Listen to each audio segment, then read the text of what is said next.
All right, let's talk about LinkedIn polls. It is what you are looking at right here. This is where we're going. I created this poll here for this video as an example. I just did it earlier today, so it's kind of just rolling. This is where we're headed.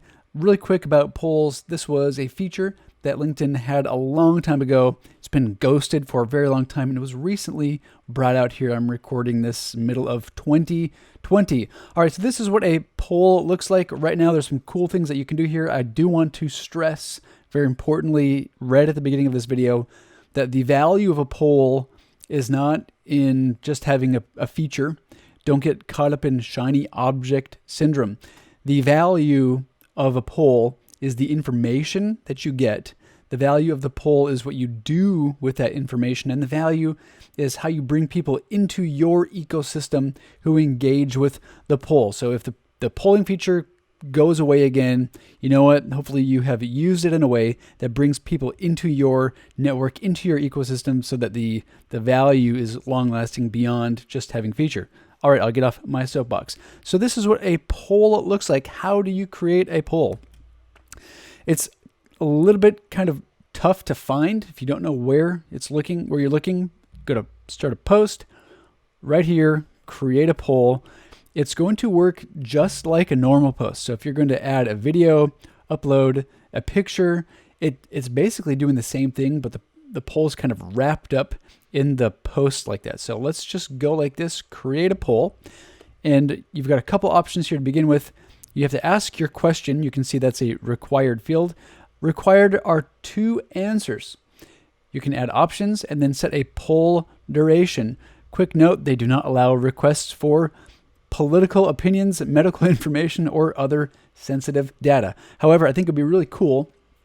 This isn't political, but it's maybe right on the edge. It'd be really cool if a municipality, so government, local government, could use a poll to get feedback from the business community. I think that's a really smart idea. I also think it's a smart idea for something like a chamber of commerce to be able to get some feedback from the business community. I know, kind of government-ish, but not so much. All right, so ask a question. Let's just do this one here for fun. How do you feel about connecting with strangers on LinkedIn? Really quick here, if you kind of jump back, look at the poll here. You don't want to overdo it with caps, but it also really draws the eyes. I feel like when I see a poll in the newsfeed, I look here first. So I kind of go here, I look at this, and then I go up and read this later. So it's like boom, boom, boom. So make sure that it looks good. There's only so much that you can do with formatting this. It's just uppercase, lowercase text. But be mindful of that when you actually put the question text in here. Same thing with the option. So option 1, let's do not a problem. I connect with strangers all the time on LinkedIn. Option number 2, never, only people I know. And we can add a third option. There are going to be 4 max. You can see I can just remove them like that. 4 max.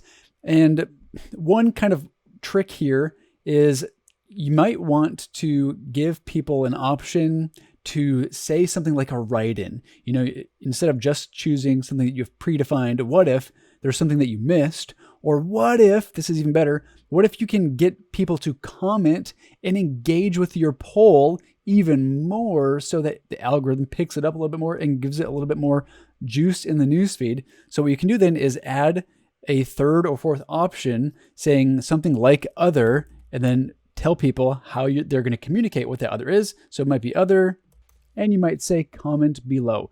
And that's just a neat little hack where you're giving people the option to say, you know what, it's none of these, and I'm going to add a comment that's going to increase engagement, and you get feedback from people that you wouldn't have gotten before because the option that they wanted to choose is not there. And then you can set the poll duration. Let's do 2 weeks. I'm going to click done, but we're not actually done. We're just done creating the poll. Here's a preview of my poll. Quick note, I can push the pencil and go back and edit it. So don't worry if you want to go back and change it. And then you're going to add, just like you're creating a video post or adding an image to a post, you're going to create your text right above it. You can add a hashtag. You can tag people to make it go a little bit farther. You cannot add anywhere in here above or below the poll, you cannot add an image or a video or any kind of doc. This is like a standalone thing, but you can add the text, hashtag, tag someone, and then as soon as you push post, it is posted and it's going to go in the newsfeed.